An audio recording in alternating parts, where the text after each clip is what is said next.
Hey everybody, it's Rob from Flailthroughs. This is Gundam Battle Operation 2, and this is the Gym Dominance once again. I have once again accidentally left a mobile suit in request colors, those being the Flailthroughs custom colors, but I just wanted to show off how the Gym Dominance works now that it has been patched extensively.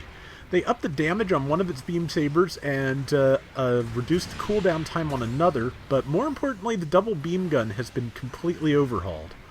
It now only generates 45% heat instead of 55 when fired, so you can fire it more frequently.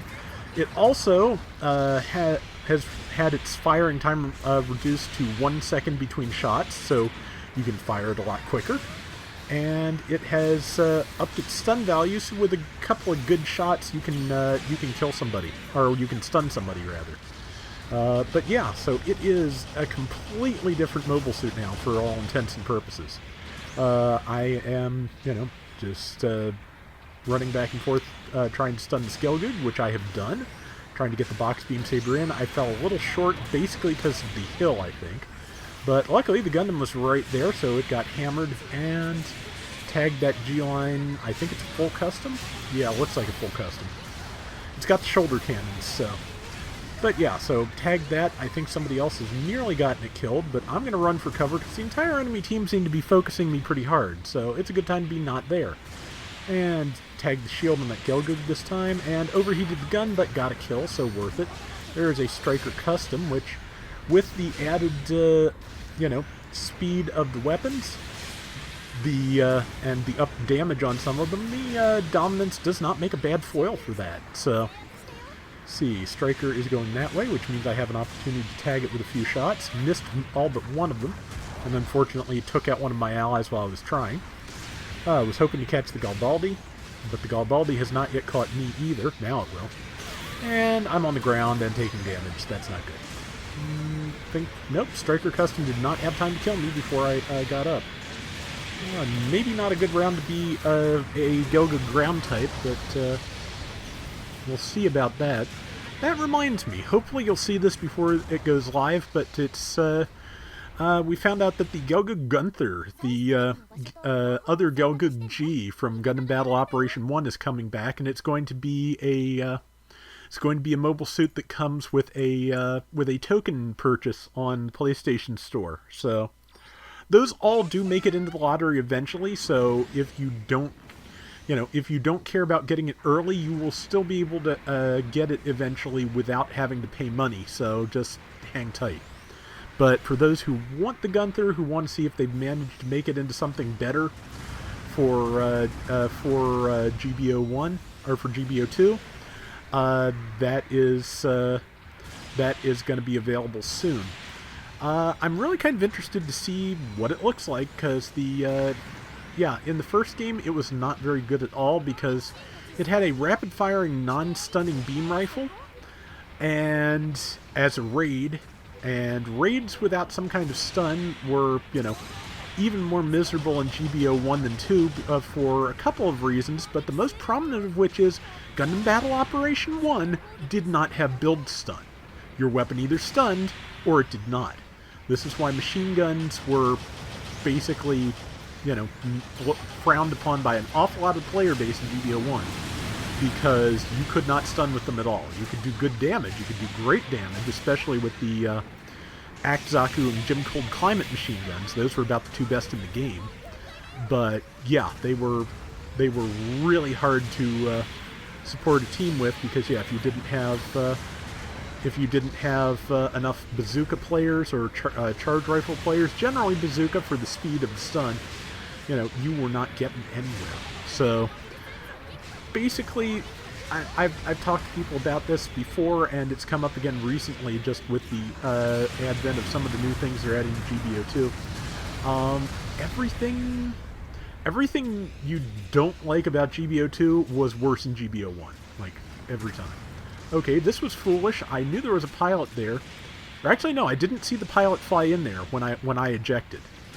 I am only seeing it now in hindsight, but if I'd known, I would not have started defusing, because you can't stop planting, rather, because you can't stop doing that fast enough to to get out of the way when someone is trying to knife you to death. So yeah, so that was a mistake. But yeah, I think that's possibly, the game is still frustrating. It is still very frustrating at times, but I think that's why a lot of the older players like me are a little bit more tolerant of this game's nonsense, because everything it does used to be so much worse. So, that's not possibly a good justification, but it is also true. So, make of it what you will. Tagged Striker Custom for $25.90. G-Line Full Custom was right there to follow up on me, though, so luckily the big punch did not get there, and I'm about to land, hopefully, a shot. If I'd used the correct Beam Saber, I could have done a lot of damage to the two of them and not gotten caught by whatever caught me.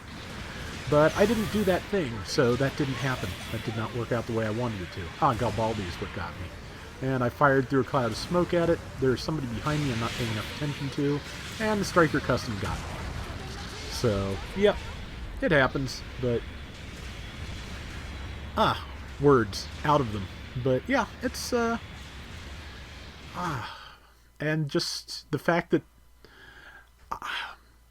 one of the things about Gundam Battle Operation 1 that I was reminded of recently when I was looking up information about that book that I mentioned the other day is there were a lot fewer mobile suits in Battle Operation 1 than there are in 2, even though Battle Operation 1 ran for 5 years.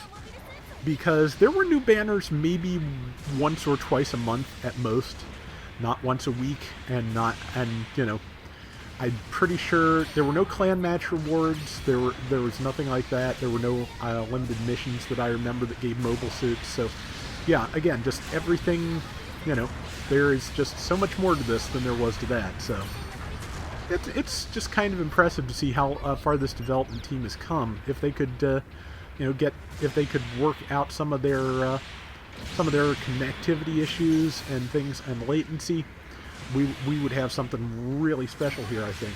Because there's a lot of free-to-play shooters, but I don't really honestly think there's anything quite like this.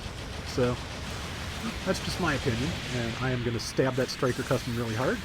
3741. But yeah, as you can see, the swap time is pretty quick now too, so it's pretty easy to go from downswing to downswing if you just boost to the side. And so yeah, Gym Dominance, whole new animal, and there were things that got patched in GBO1 that were kind of improvements, but again, nothing on the scale as you see with an average unit overhaul like this, in my opinion. Maybe I'm misremembering. If you remember better or differently, please feel free to say. But yeah, the point is, I'm happy with the Gym Dominance. I'm happy with how it came out, even if we did not win this round. So we got really close though, and top score for me. And yeah, so that is gonna do it for today's Gundam Battle Operation 2. We'll be back soon with more. So till next time, everybody take care and have fun. Later. And the final kill tally, my final tally was 3,600 points, 6 kills and 3 deaths. So I managed about a third of the score for the team, so that is not too bad.